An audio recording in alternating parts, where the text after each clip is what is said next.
भारतीय राज्यघटनेची वैशिष्ट्य याच्यामधला हा दुसरा पाठ आपण अभ्यासता. त्याच्यामध्ये आपण एकात्मक वैशिष्ट्यांचा अभ्यास करत होतो. तर त्याच्यामध्ये आपला पुढचा मुद्दा असणार आहे राज्य सूचीवरील संसदेचा अधिकार. राज्य सूची म्हणजे काय हे आपण अभ्यासलं. संघ सूची किंवा केंद्र सूची, राज्य सूची, समवर्ती सूची हे पण सुरुवातीला अभ्यासलं. अधिकारांची विभागणी झाली आहे. संघ सूची किंवा केंद्र सूची याच्यामध्ये जे विषय असतात त्याच्यावरती केंद्र सरकार कायदे करू शकतं किंवा राज्य सूचीमध्ये राज्य कायदे करू शकेल. मग त्याच्यामध्ये आपण विचार केला की या ठिकाणी एकात्मक वैशिष्ट्यांमध्ये एक अधिकार दिला गेलेला दिसतो आपल्याला, संसदेचा अधिकार, की संसद राज्य सूचीतील कोणत्याही विषयावरती कायदा करू शकतं. तुम्हाला असं जर विधान आलं तर राज्य सूचीतील कोणत्याही विषयावर संसदेला कायदा करता येतो. कधी करता येतो त्यासाठी सुद्धा काही अटी आहेत. समजा राज्यसभेनं काय केलं की असं सांगितलं राष्ट्रहितासाठी एखादा कायदा करणं आवश्यक आहे, असा एक ठराव पारित केला राज्यसभेनं. आपण म्हणूयात एक राज्यसभा आहे. राज्यसभा काय करते, ठराव पारित करते.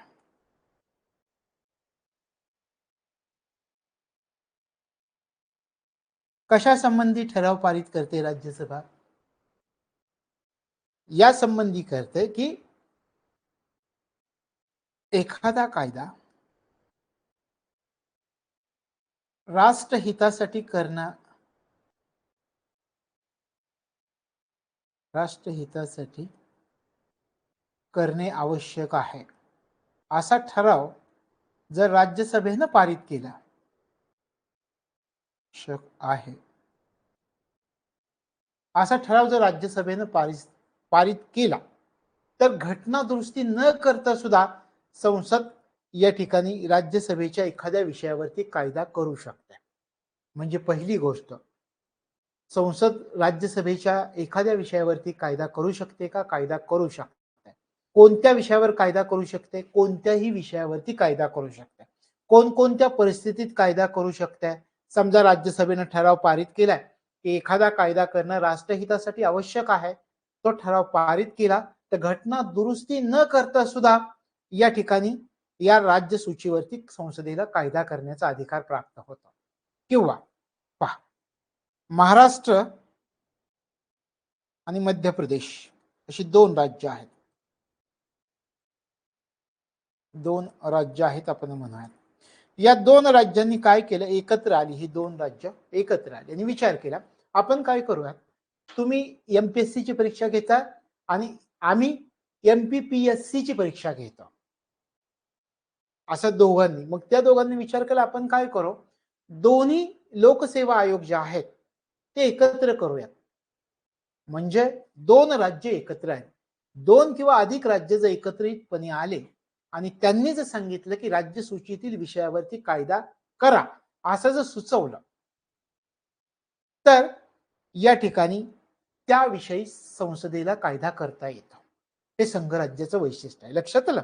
कोणकोणत्या परिस्थितीमध्ये? पहिल्या परिस्थितीमध्ये मी तुम्हाला सांगितलं, राज्यसभेने एखादा ठराव पारित केलाय की राष्ट्रहितासाठी एखादा कायदा करणं आवश्यक आहे, असा ठराव पारित केला तर संसदेला राज्य सूचीतील एखाद्या विषयावर घटना दुरुस्ती न करता सुद्धा कायदा करता येतो. दुसरी गोष्ट, दोन राज्य एकत्र येत आहेत आणि सांगतायत की राज्य सूचीतील एखाद्या विषयावरती कायदा करा, त्या परिस्थितीमध्ये संसद तिथे कायदा करू शकते. याच्याशी संबंधित काही कलम सुद्धा आहेत. आता उदाहरणार्थ, आणि ती परीक्षेत विचारतात सुद्धा, आपण पाहत कलम 252, कलम 252 कशा संबंधी आहे? आता पहा, दोन किंवा अधिक राज्य एकत्रित आली, गुजरात आलंय, मध्य प्रदेश आलंय, महाराष्ट्र आलाय, हे दोन किंवा दोन पेक्षा जास्त राज्य एकत्रित आली आणि त्या राज्यांच्या विधानसभेने संसदेला एक विनंती केली, ठराव संमत केला की राज्य सूचीतील एखाद्या विषयावरती कायदा करावा अशी विनंती संसदेला केली किंवा ठराव संमत केला, तर मग त्या विषयावरती संसद कायदा करू शकते. कोणत्या कलमानुसार करू शकते? कलम 252 नुसार. आपल्याला विचारतील, दोन किंवा अधिक राज्यांच्या विधानसभांनी संसदेला राज्य यादीतील विषयावर कायदे करण्याचा विनंती केल्यास संसदेला कायदा करता येतो, तो कोणत्या कलमानुसार? कलम 252 नुसार. लक्षात आलं? 2 किंवा अधिक राज्य एकत्र येतात आणि सांगतात की राज्य सूचीतील एखाद्या विषयावर कायदा करा अशी विनंती करतात, ठराव संमत करतात, तर त्या विषयावरती संसद कायदा करते. कोणत्या कलमानं? तर कलम 252 नुसार. कलम 253 पण आहे. कशाशी संबंधित आहे कलम 253? समजा आपण म्हणूयात की एखादा आंतरराष्ट्रीय करार करायचा आहे आणि तसा करार करण्यासाठी राज्य सूचीतील एखाद्या विषयावरती कायदा करावा लागणार आहे. आपण म्हणूया आंतरराष्ट्रीय करारासंबंधी. आंतरराष्ट्रीय करार या संबंधी एखादा कायदा करायचा आहे, पण तो विषय राज्य सूचीमध्ये आहे, तर त्या विषयावरती कायदा करण्याचा अधिकार या ठिकाणी संसदेला असतो. लक्षात आलं? म्हणजे या ठिकाणी कोणत्याही आंतरराष्ट्रीय कराराला लागू करण्यासाठी जर राज्य सूचीतील एखाद्या विषयावर कायदा करायचा असेल, तर तो कायदा करण्याचा अधिकार कलम 253 नुसार संसदेला प्राप्त होतो. आता एक कलम 252 253 पाहिलं तर कलम 249 एक आहे पहा, ते पण लक्षात ठेवा. कलम 249 कशा संबंधी कायदा करता येतो? आता राज्यसभेने काय केलंय की 2/3 बहुमताने एक ठराव पारित केला आहे राज्यसभेने. ठराव पारित राज्यसभेनं 2/3 बहुमताने ठराव पारित केलाय. कशाविषयी ठराव पारित केलाय? राज्य सूचीतील एखाद्या विषयावर कायदा करण्यासाठी. राज्य सूचीतील विषयावर कायदा. विषयावर कायदा करण्यासाठी तर कलम 249 नुसार संसद कायदा करू शकते. म्हणजे राज्य सूचीवर सुद्धा संसदेचा जो अधिकार दिलाय ते संघ राज्याचं एकात्मिक वैशिष्ट्य आहे. लक्षात आलं? 3 कलमांचा आपण विचार केला. कलम 249 राज्यसभा काय करते?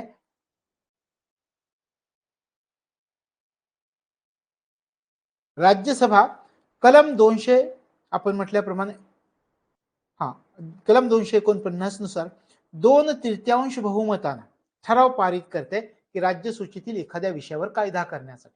असं जर केलं तर कलम 249 नुसार त्या विषयावर कायदा करण्याचा अधिकार संसदेला असतो. लक्षात आलं? कलम 252 मी तुम्हाला काय सांगितलं? 2 किंवा अधिक राज्य एकत्र आली आणि त्यांनी राज्य सूचीतील एखाद्या विषयावर किंवा राज्य यादीतील एखाद्या विषयावर कायदा करण्याची विनंती संसदेला केली, तसा ठराव संमत केला, तर संसद त्या राज्य सूचीतील विषयावर कायदा करू शकते कलम 252 नुसार. त्यानंतर कलम 253 आपण पाहिलं की कोणताही आंतरराष्ट्रीय करार करायचा आहे आणि तो आंतरराष्ट्रीय करार करण्यासाठी जो कायदा करायचा आहे तो विषय राज्य सूचीमध्ये आहे, तर त्या विषयावर कायदा करण्याचा अधिकार संसदेला असतो. अशा प्रकारे राज्य सूचीवर संसदेचा अधिकार असतो आणि हे झालं एकात्मक वैशिष्ट्य. हे संघ राज्याचं वैशिष्ट्य नाही, संघात्मक संसदीय शासन पद्धतीचं वैशिष्ट्य नाहीये. हे संघ राज्याचं एकात्मिक वैशिष्ट्य आहे, हे लक्षामध्ये ठेवायचं. लक्षात आलं? पुढचं आपण वैशिष्ट्य पाहूया.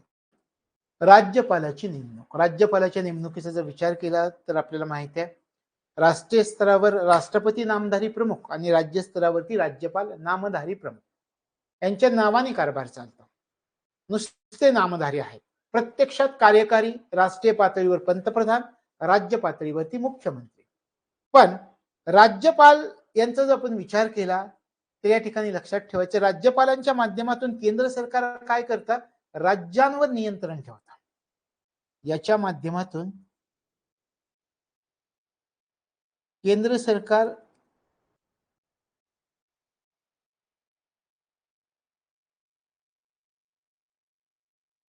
राज्यांवर नियंत्रण ठेवतं. राज्यांवर नियंत्रण ठेवतं.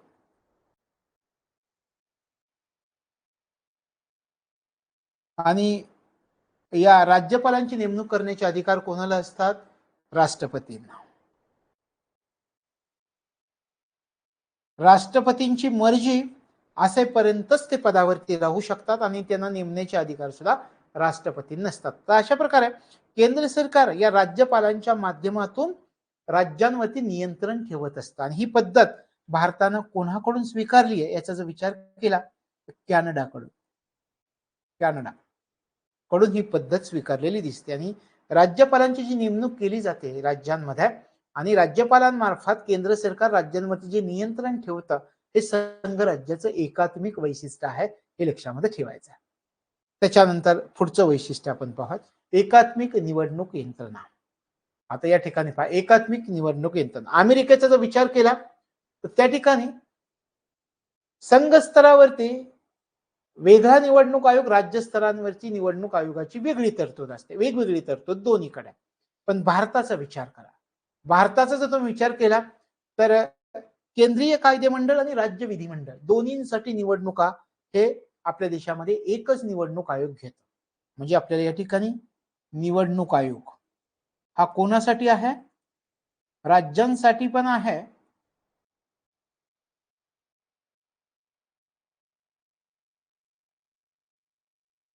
केंद्र आणि राज्य. आपण उल्लेख केल्याप्रमाणे केंद्रीय कायदेमंडळाच्या केंद्रीय कायदेमंडळ आणि राज्य विधिमंडळ या दोन्हींच्या निवडणुकासाठी आपल्याला एकच निवडणूक आयोग दिसून येतो. अमेरिकेचा विचार केला तर केंद्रासाठी वेगळी, राज्यासाठी वेगळी, वेगवेगळी निवडणूक यंत्रणा असते. पण आपल्याकडे तसं नाहीये, आपल्याकडे एकच निवडणूक आयोग आहे. केंद्रीय कायदेमंडळाच्या निवडणुका सुद्धा पार पाडल्या जातात, राज्य विधिमंडळांच्या निवडणुका सुद्धा पार पाडल्या जातात. अशी जर व्यवस्था असेल, राज्यांसाठी पण एकच आणि केंद्रासाठी पण एकच, तर ते एकात्मिक वैशिष्ट्य झालं. संघराज्य पद्धतीचं एकात्मिक वैशिष्ट्य लक्षात आलं, हे लक्षामध्ये ठेवायचं. त्यानंतर पुढचं एकात्मिक वैशिष्ट्य पहा, राज्य विधेयकांवर नकाराधिकार. आता काय होतं, आपण म्हणूयात विधिमंडळ, विधानसभा असं म्हणूयात आपण.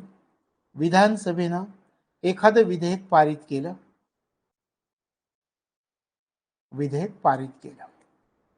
ते विधेयक विधिमंडळामध्ये पारित झालंय, मग त्याला कायद्याचं स्वरूप येण्यासाठी त्यांनी ते विधेयक राज्यपालांकडे पाठवलं. एक प्रोसेस असते, राज्यपालांकडे ते विधेयक आलं, बिल आलं. एखादा कायदा करायचा त्याला आपण म्हणतो त्या संबंधीचं असणार ते विधेयक असतं. मग ते विधिमंडळामध्ये पारित होतं, विधिमंडळामध्ये पारित झालं की त्याला कायद्याचं स्वरूप यावं म्हणून राज्यपालांच्या सहीसाठी पाठवलं जातं. मग राज्यपाल काय करतात, एखादं विधेयक त्यांना जर असं वाटलं की राष्ट्रपतींच्या संमतीसाठी राखून ठेवायचं आहे,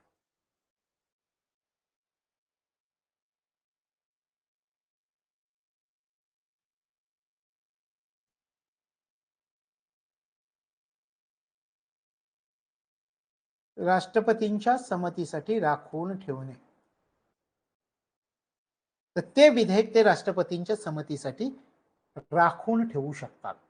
लक्षात आलं, एखादा विधेयक राज्य विधिमंडळाकडनं पारित झालं, मग त्या विधेयकाला कायद्याचं स्वरूप द्यायचं असेल तर त्याच्यावर राज्यपालांची सही लागते. उदाहरणार्थ, संसदेनं एखादं विधेयक पारित केलं तर त्याला कायद्याचं स्वरूप प्राप्त होण्यासाठी त्याच्यावरती राष्ट्रपतींची स्वाक्षरी लागते. राष्ट्रपतींची स्वाक्षरी झाली, त्या विधेयकाचं रूपांतर कायद्यात होतं. तसंच राज्यांच्या यंत्रणेचा जर तुम्ही विचार केला तर विधिमंडळाने एखादं विधेयक पारित केलं तर त्याच्यावरती राज्यपालांची सही लागते, मग त्याला कायद्याचं स्वरूप प्राप्त होतं. मग कधी कधी राज्यपाल काय करतात, एखादं विधेयक राष्ट्रपतींच्या संमतीसाठी राखून ठेवतात. आता पहा, राष्ट्रपतींच्या संमतीसाठी राखून ठेवलं तर राष्ट्रपतींना या विधेयकाबाबत पूर्ण नकाराधिकार प्राप्त असतो. ते तसंच पडून पण देऊ शकतात, त्याच्यावर काही कार्यवाही करू शकत नाही, पूर्ण नकाराधिकार आहे. तर हे अशी जर परिस्थिती असेल राज्यांच्या विधेयकांच्या बाबतीमध्ये, त्या ठिकाणी राष्ट्रपती राखून ठेवतायत आणि राष्ट्रपतींना जर पूर्ण नकाराधिकार असेल त्या विधेयकाबाबत, तर ते एकात्मक वैशिष्ट्य आहे. लक्षात आलं, राज्य विधेयकांवरचा नकाराधिकार हे एकात्मक वैशिष्ट्य आढळून येतं. उर्वरित अधिकार, उर्वरित अधिकार म्हणजे काय, या ठिकाणी तुम्ही जर विचार केला तर आपण 3 अधिकार पाहिले. कोणकोणते पहा, केंद्र सूची, समवर्ती केंद्र सूची, राज्य सूची, समवर्ती सूची या 3 विषयांव्यतिरिक्त इतर उरलेले अधिकार त्यांना आपण म्हणतो उर्वरित अधिकार.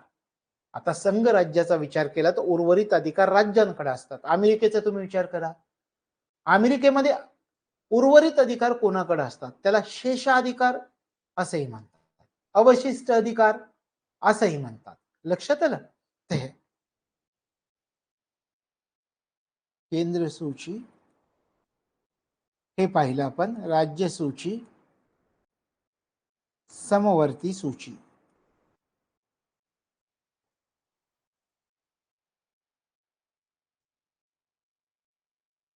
समवर्ती सूची, केंद्र सूची, राज्य सूची, समवर्ती सूची या व्यतिरिक्त असणारे उर्वरित अधिकार हे कोणाला असतात? उर्वरित अधिकार. उर्वरित अधिकार हे कोणाकडे असतात? भारतामध्ये विचार केला तर हे केंद्र सरकारकडे आहेत. केंद्र सरकार, भारतामध्ये हे उर्वरित अधिकार केंद्र सरकारला प्राप्त आहेत. पण अमेरिकेचा विचार केला तर हे उर्वरित अधिकार राज्य सरकारकडे असतात, राज्यांकडे. संघराज्यात्मक पद्धतीमध्ये हा अधिकार राज्यांकडे असतात, पण आपले कोणाकडे आहेत? केंद्र सरकारकडे आहेत. अशा प्रकारे हे एकात्मक वैशिष्ट्य झालं. उर्वरित अधिकार हे राज्यांकडे असायला पाहिजे संघ राज्यांमध्ये, पण हे उर्वरित अधिकार कोणाकडे आहेत? आपल्या देशामध्ये केंद्र सरकारकडे आहेत. म्हणजे काय ते या ठिकाणी आपल्याला सांगता येतं, उर्वरित अधिकार केंद्र सरकारकडे आहे, म्हणजे हे एकात्मक वैशिष्ट्य असणार आहे. लक्षात आलं?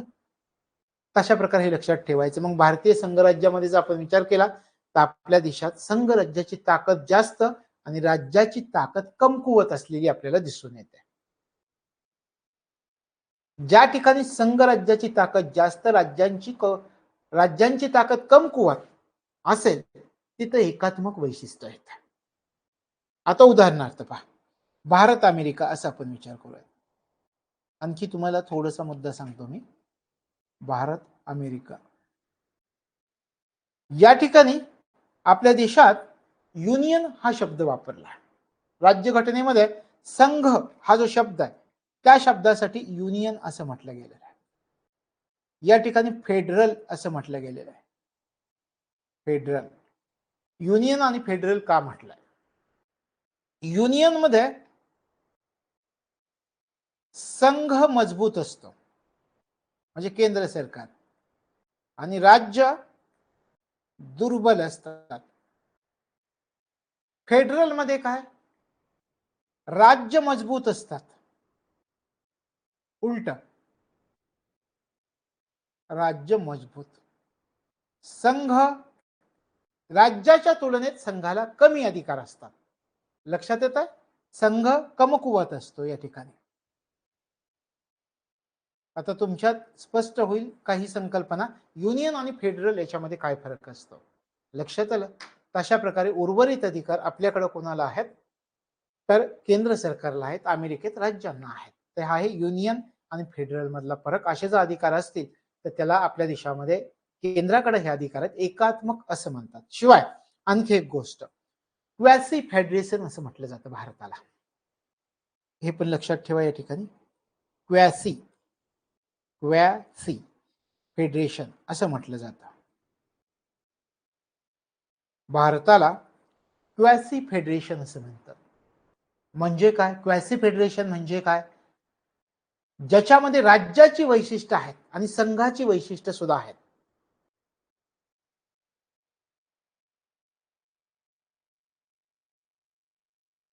एकात्मक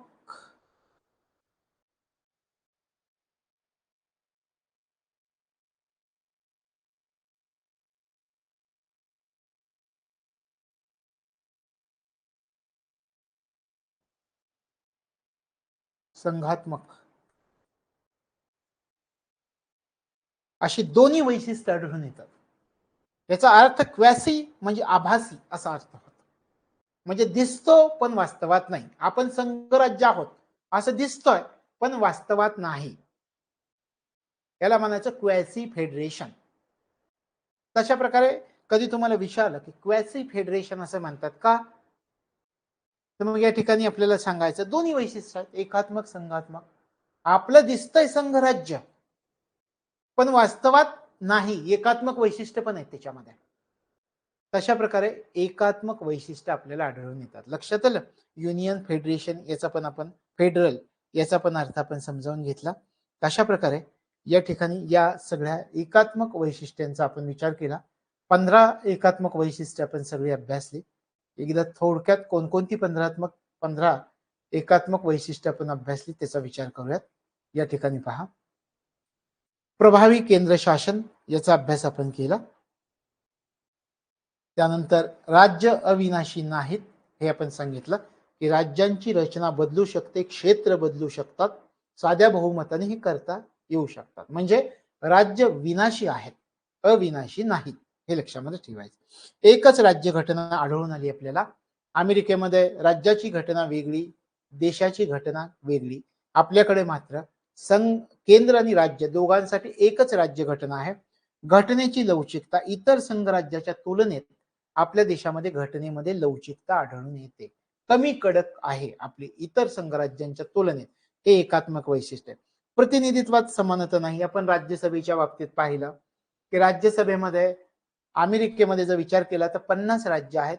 प्रत्येक राज्यामधून 2च प्रतिनिधी येतात. मग ते राज्य लहान असो, मोठा असो, लोकसंख्या कमी असो, लोकसंख्या जास्त असो.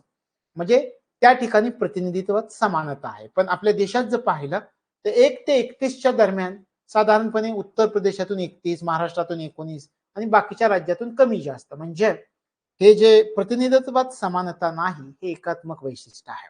आणीबाणी संबंधित तरतुदी, मग केंद्राचं वर्चस्व निर्माण होतं सगळीकडे, हे पण आपण अभ्यासलं. ते एकात्मक वैशिष्ट्य आहे. त्यानंतर एकेरी नागरिकत्व आहे. अमेरिकेमध्ये राज्याचं नागरिकत्व वेगळं, केंद्राचं नागरिकत्व वेगळं, देशाचं नागरिकत्व वेगळं. भारतामध्ये तसला प्रकार नाहीये. केंद्राचं आणि राज्यांचं दोघांना एकच त्या ठिकाणी नागरिकत्व, भारतीय नागरिकत्व, एकेरी नागरिकत्व आहे हे लक्षात ठेवा.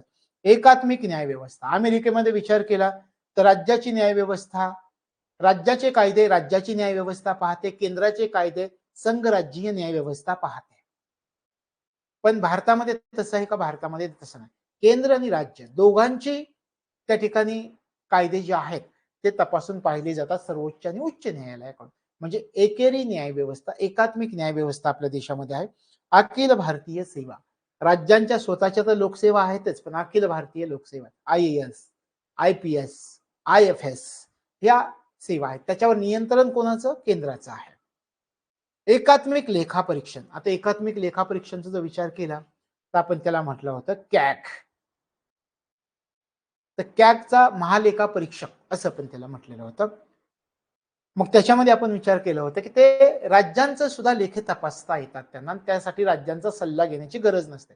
पण अमेरिकेमध्ये तसं नाही. त्या ठिकाणी जो महालेखा परीक्षक, controller and auditor general of India आहे, तो फक्त कुणाचं पाहिल? संघ राज्याचं पाहिल. त्याला राज्यांचे लेखे पाहण्याचे अधिकार नसतात. पण भारतामध्ये तो राज्यांचे सुद्धा पाहू शकतो. आणि मग काय होतं? राज्यांच्या वित्तीय स्वायत्ततेवरती मर्यादा येतात. ते एकात्मिक लेखापरीक्षण. त्यानंतर राज्य सूचीवरील संसदेचा अधिकार. 3 कलम आपण पाहिले. राज्य सूचीवर संसदेचा अधिकार आहे. राज्यपालांची नेमणूक. राज्यपालांच्या माध्यमातून केंद्र सरकार राज्य सरकारवरती नियंत्रण ठेवतं. नेमणूक राष्ट्रपती आणि त्याला राष्ट्रपतींची मर्जी असेपर्यंतच ते पदावरती राहतात. अशा प्रकारे केंद्राचं वर्चस्व आहे म्हणून एकात्मक वैशिष्ट्य. एकात्मिक निवडणूक यंत्रणा आहे. अमेरिकेमध्ये जर विचार केला तर राज्याची निवडणूक यंत्रणा वेगळी आणि त्या ठिकाणी संघ राज्याची निवडणूक यंत्रणा वेगळी. अशा प्रकारे. पण भारतामध्ये विचार केला तर राज्य आणि केंद्र दोघांसाठी एकच निवडणूक यंत्रणा, एकच निवडणूक आयोग आहे. म्हणजे एकात्मिक व्यवस्था आहे. राज्य विधेयकांवर नकाराधिकार. हा अधिकार आता राज्यांची विधेयक राष्ट्रपती त्या ठिकाणी रोखून ठेवू शकतात आणि त्यांना पूर्ण नकाराधिकार आहे राष्ट्रपतींना. ते आपण अभ्यास सुरू झाला की पाहूच यात. पण या ठिकाणी हा नकाराधिकार केंद्राकडे जातोय. म्हणजे या ठिकाणी एकात्मक वैशिष्ट्य आहे. अवशिष्ट शक्ती, उर्वरित अधिकार. अमेरिकेत विचार केला तर उर्वरित अधिकार राज्यांकडे आहेत. भारताचा विचार केला तर उर्वरित अधिकार केंद्र सरकारकडे आहेत. म्हणजे एकात्मक वैशिष्ट्य. अशी या ठिकाणी 2 प्रकारची वैशिष्ट्य लक्षामध्ये ठेवायची. हे पहा, संघराज्यीय वैशिष्ट्य आणि त्यातली एकात्मक वैशिष्ट्य कोणती आहेत याच्यावरती प्रश्न पुन्हा पुन्हा विचारले जातात. मग आपल्याला फसवतात एकात्मक वैशिष्ट्य कोणती आणि संघात्मक वैशिष्ट्य कोणती. आता आपल्याला काय पाहायचं, इतर वैशिष्ट्य कोणकोणती पहा. धर्मनिरपेक्षता, मार्गदर्शक तत्व, मूलभूत कर्तव्य, द्विसदनी सभागृह प्रणाली, राज्यसभेकडून राज्यांचं प्रतिनिधित्व आणि त्रिस्तरीय शासन. तर हे आहेत आपल्या भारताच्या राज्यघटनेची इतर वैशिष्ट्य. आता त्या इतर वैशिष्ट्यांचा आपण अभ्यासाला सुरुवात करूयात.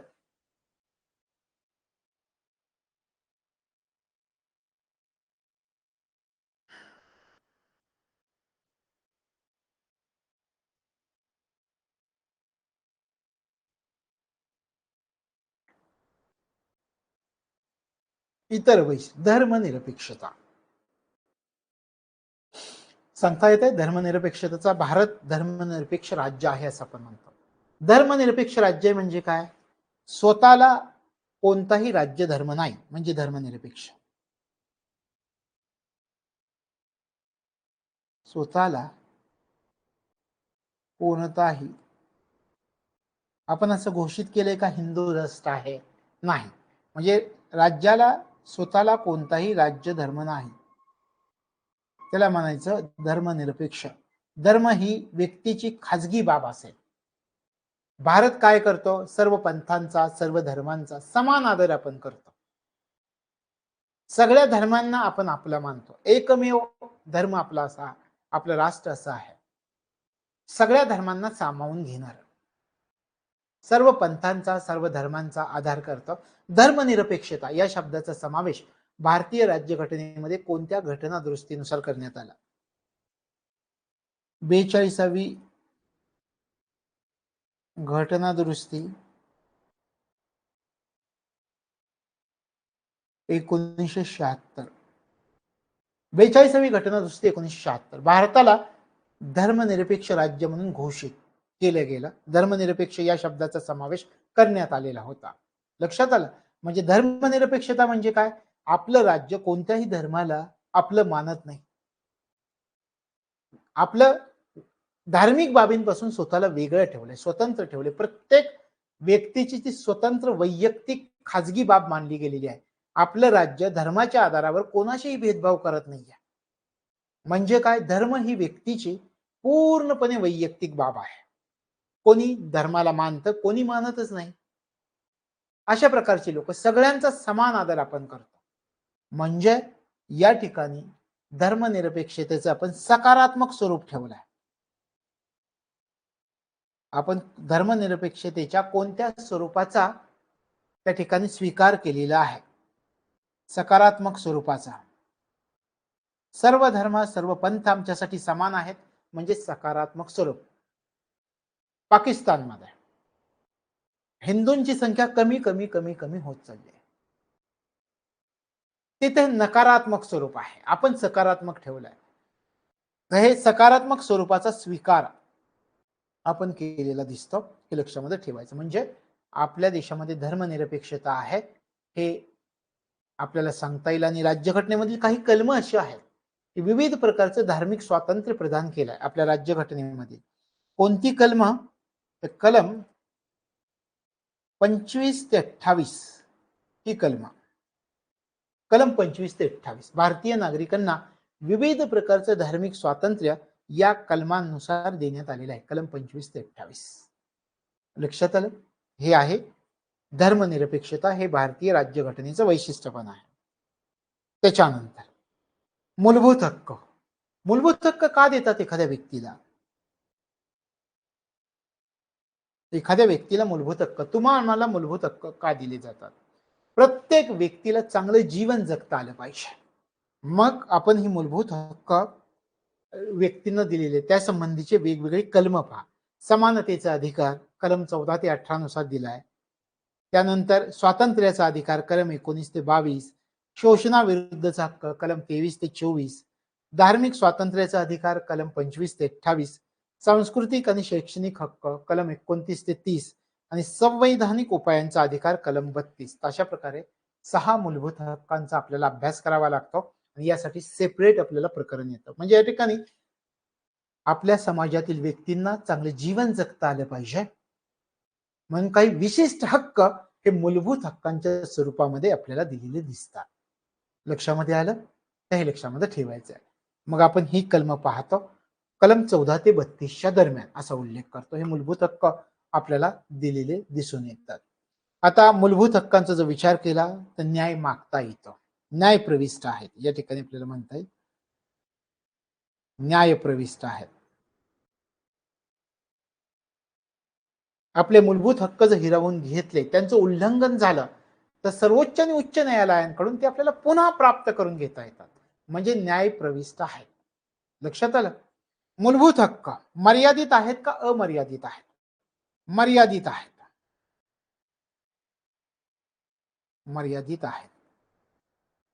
तुम्हाला वागण्याचं फिरण्याचं स्वातंत्र्य आहे. मग तुम्ही काहीही नाही करू शकत. आता ही व्यक्ती तुम्हाला दिसते, हातात काठी घेऊन गोल गोल फिरवत चालली आहे. जोपर्यंत ती व्यवस्थित चालली आहे ठीक आहे, पण ती काठी जर मागच्या माणसाच्या नाकाला लागली आणि त्याने जर विचारलं की बाबा नीट चाल, आणि त्यांनी जर सांगितलं की मला चालण्याचं फिरण्याचं वागण्याचं स्वातंत्र्य आहे, हो तुला स्वातंत्र्य आहे, पण ज्यावेळेस तुझे काठी माझ्या नाकाला लागते तिथं तुझं स्वातंत्र्य संपतं, म्हणजे तुला मर्यादा आहे. तशा प्रकारे मर्यादित आहेत. मूलभूत हक्क मर्यादित आहेत. याच्यावरती काही बंधनं घातली गेलेली आहेत. मग ती बंधनं पण आपल्याला अभ्यासावी लागतात. ते पण आपण अभ्यासूयात. तशा प्रकारे आणि एक गोष्ट की राष्ट्रीय आणीबाणी जर असेल तर त्याच्यामध्ये मूलभूत हक्क स्थगित सुद्धा करता येतात. 20 आणि 21 ही वगळता. मग ती कोणती आहेत हे पण आपल्याला पाहता येतं. 20 आणि 21 हे मूलभूत हक्क वगळता इतर हक्क राष्ट्रीय आणीबाणी दरम्यान स्थगित केले जातात. मग ते कसं, ते आपण मूलभूत हक्कांच्या प्रकरणामध्ये पाहणार आहोत. अशा प्रकारे व्यक्तीला चांगलं जीवन जगता आलं पाहिजे समाजामध्ये, या दृष्टिकोनातून काही विशिष्ट हक्क त्याला दिलेत, त्याला आपण म्हणतो मूलभूत हक्क. लक्षात आलं? त्यानंतर मार्गदर्शक तत्व, हे सुद्धा आपल्या राज्यघटनेचं वैशिष्ट्य आहे. आता राज्यघटनेच्या भाग 4 मध्ये आपल्याला हे मार्गदर्शक तत्व दिलेली दिसतात.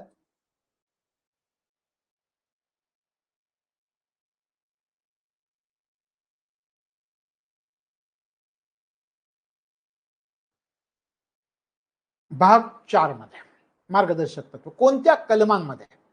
कलम 36 ते 51 मध्ये हे आपल्याला दिलेली दिसतात.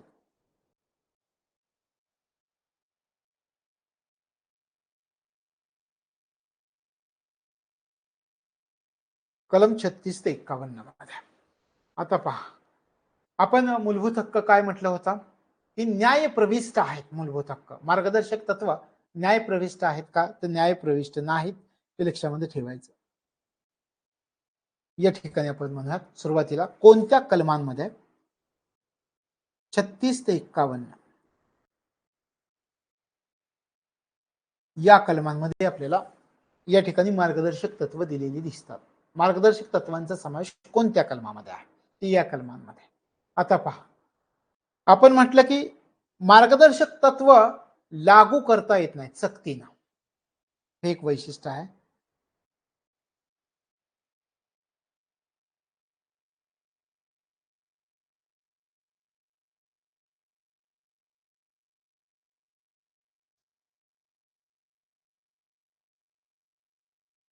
सक्तीनं लागू करता येत नाहीत मार्गदर्शक तत्व. म्हणजे थोडक्यात आपण असं म्हटलं होतं की मूलभूत हक्कांचं जर पालन नाही झालं तर आपण त्या ठिकाणी सर्वोच्च आणि उच्च न्यायालयाकडून ते परत मिळवू शकतो. मूलभूत हक्कांचं उल्लंघन झालं तर ते परत मिळवता येतात. पण मार्गदर्शक तत्वांचं जर पालन नाही केलं तर न्यायालयामध्ये दाद मागता येणार नाही.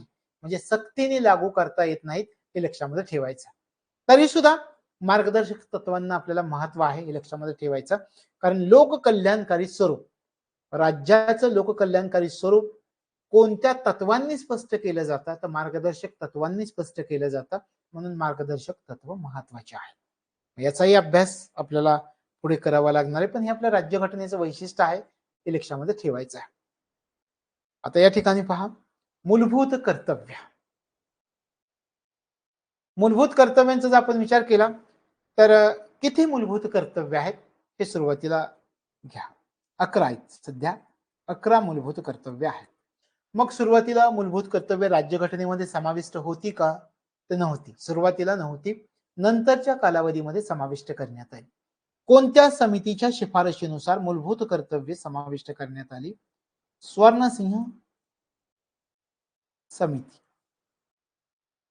स्वर्णसिंह समितीच्या शिफारशीनुसार मूलभूत कर्तव्य राज्यघटनेमध्ये समाविष्ट करण्यात आली. कोणत्या घटना दृष्टीने समाविष्ट करण्यात आली? 42वी घटना दुरुस्ती.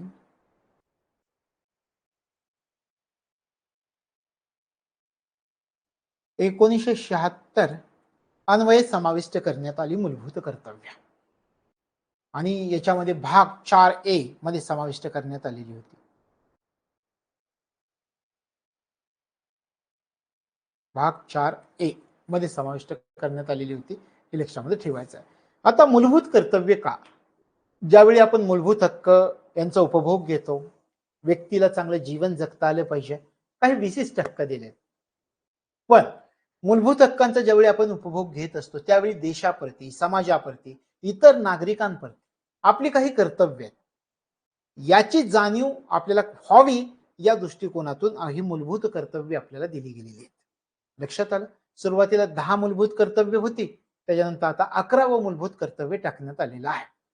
आता हे भाग 4A म्हणतोय, याच्यामध्ये एक कलम टाकलं गेलेलं होतं. ते कोणतं कलम होतं ते पहा. 51A.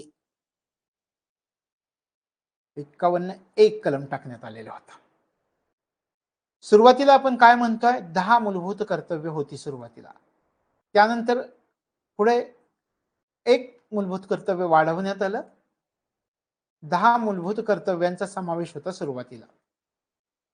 11वं मूलभूत कर्तव्य कोणत्या घटना दुरुस्ती अन्वये समाविष्ट करण्यात आले?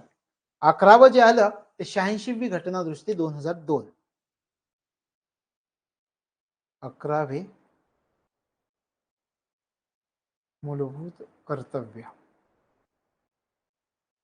86वी घटना दुरुस्ती 2002.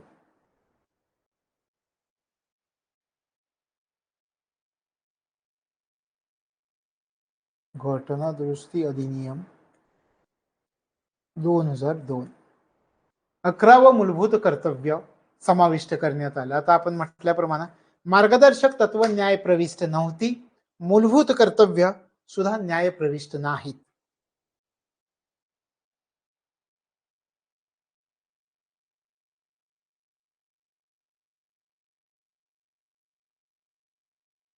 न्याय प्रविष्ट नाहीत. मूलभूत कर्तव्य सुद्धा न्याय प्रविष्ट नाहीत. हे लक्षामध्ये ठेवा. तशा प्रकारे मूलभूत हक्क, मार्गदर्शक तत्व, मूलभूत कर्तव्य ही आपल्याला इतर वैशिष्ट्य म्हणून राज्यघटनेची सांगता येतात. त्याच्यानंतर पहा, द्विसदनी सभागृह प्रणाली. लोकसभा, राज्यसभा अशी 2 सभागृह.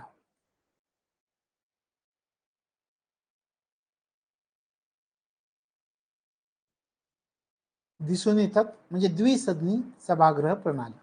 लोकसभा आणि राज्यसभा ही द्विसदनी सभागृह प्रणाली आहे, हे लक्षामध्ये ठेवायचं. हे कनिष्ठ सभागृह आहे, लोकांचं सभागृह. हे वरिष्ठ सभागृह आहे, राज्यांचं प्रतिनिधित्व करतात. अशा प्रकारे हे द्विसदनी सभागृह प्रणाली हे सुद्धा इतर वैशिष्ट्य आहे, हे लक्षात ठेवायचं. त्यानंतर प्रौढ मताधिकार. आता 18 वर्ष पूर्ण झाल्यावरती आपल्याला मतदान करता येतं. करता येते का? पूर्वी हे वय 21 वर्ष होतं. मग कोणती घटना दुरुस्ती केली गेली आणि मतदानाचं वय 21 वर्षावरून 18 वर्ष करण्यात आलं? आपण सुरुवातीला म्हणूयात 21 वर्षावरून 18 वर्ष वय केलं गेलं. 18 वर्ष वय. आता 18 वर्षानंतर 18 वर्ष पूर्ण झाली की तुम्ही मतदान करू शकता. हे 21 वर्ष होतं पूर्वी. हे कोणत्या घटना दुरुस्ती अन्वये 21 वर्षावरून 18 वर्ष मतदानाचं वय केलं गेलं? 61वी घटना दुरुस्ती अधिनियम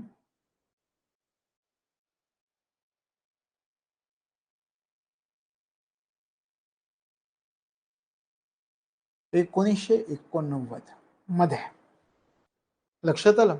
तशा प्रकारे प्रौढ मताधिकार हे पण आपलं वैशिष्ट्य आहे. आणि शेवटचं वैशिष्ट्य आपल्याला सांगता येतं, त्रिस्तरीय शासन किंवा विकेंद्रीकृत व्यवस्था. आता त्रिस्तरीय शासन, विकेंद्रीकृत व्यवस्था. अधिकारांचं वाटप करणं म्हणजे विकेंद्रीकरण. सगळेच अधिकार एकाच ठिकाणी असणं त्याला केंद्रीकरण असं म्हणतात. आणि माझ्याकडे सगळे अधिकारांचं ज्यावेळी मी इतर लोकांमध्ये वाटप करतो त्या अधिकारांचं, त्याला म्हणायचं विकेंद्रीकरण. मग हे कशासाठी?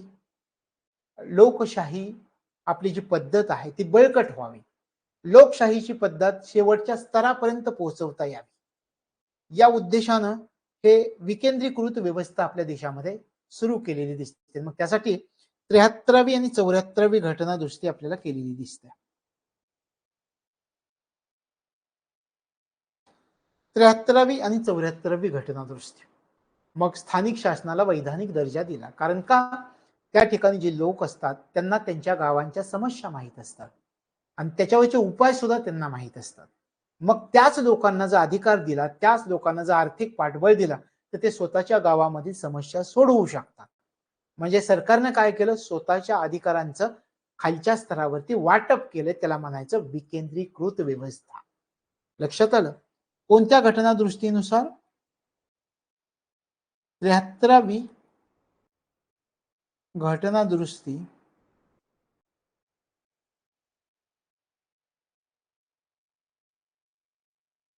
आणि 74वी घटना दुरुस्ती. 73वी आणि 74वी घटना दुरुस्ती. तर या दोन घटना दुरुस्त्या या विकेंद्रीकृत व्यवस्थेसाठी आपल्याला दिसून येतात की खालच्या स्तरावरती मोठ्या प्रमाणामध्ये अधिकार दिले गेलेले दिसतात. तर पंचायत राज व्यवस्थेमध्ये ह्या दोन्ही घटना दुरुस्त्या आपल्याला अभ्यासाव्या लागतात. अशा प्रकारे आपण जर विचार केला तर या ठिकाणी आपल्याला सांगता येतं की ही राज्यघटनेची वैशिष्ट्य आहे. लक्षात येतं ही राज्यघटनेची कोणकोणती वैशिष्ट्य आहेत ते ही वैशिष्ट्य. आणखी राज्यघटनेच्या वैशिष्ट्यांचा जर आपण विचार केला तर वेगवेगळ्या देशांकडून आपण काही तरतुदी घेतलेल्या आहेत. जे जे चांगलं आहे राज्यघटनेचा 60 देशांच्या राज्यघटनांचा विचार केला आणि मग कोणत्या देशांकडून कोणत्या तरतुदी घेतलेल्या आहेत त्याचाही आपल्याला विचारतात. आपण तेवढं शेवटच्या टप्प्यामध्ये पाहूयात. या ठिकाणी पहा 1935 चा कायदा, याच्यावरून आपण काय काय घेतलेलं आहे. आता आपली जी राज्यघटना आहे त्याच्यामध्ये 75% भाग 1935 च्या कायद्यावरून आहे. 250 तरतुदी 1935 च्या कायद्यावरून आपण घेतलेले दिसतात. लक्षात येतं? हे आपण 1935 च्या कायद्यावरून कोणत्या महत्वाच्या तरतुदी राज्यघटनेमध्ये घेतल्या याच्यावरती पुन्हा पुन्हा प्रश्न विचारतात.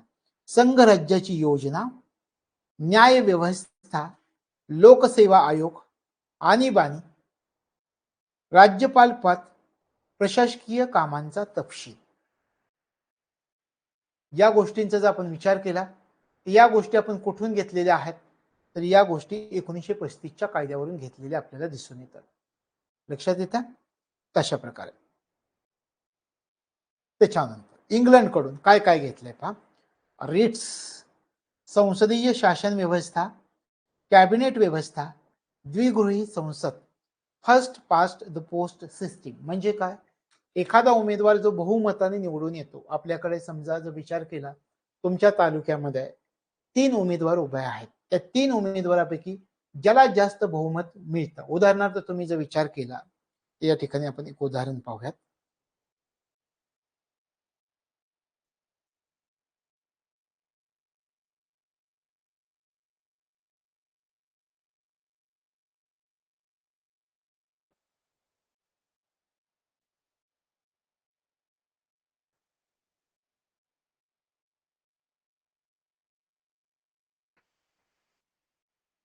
या ठिकाणी एक उदाहरण पाहूयात. या 3 व्यक्ती आहेत, आपण म्हणूयात ज्याला बहुमत प्राप्त होईल तो निवडून येतो, म्हणजे first past the post system. उदाहरणार्थ याला 30% मतं पडलेत, याला साधारणपणे 25% मतं पडलीत, याला 22%च मतं पडलीत.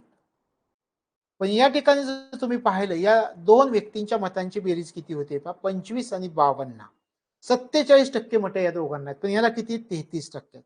बहुमताच्या आधारावर हा निवडून आला, याला जास्त मतं पडली म्हणून तो निवडून आला. तर ही बहुमताची जी प्रणाली त्याला म्हणायचं first past the post system. लक्षात आलं?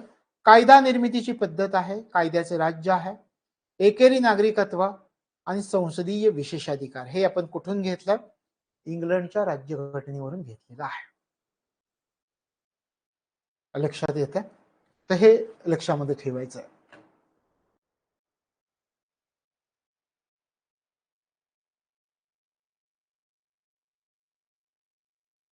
त्याच्यानंतर पहा या ठिकाणी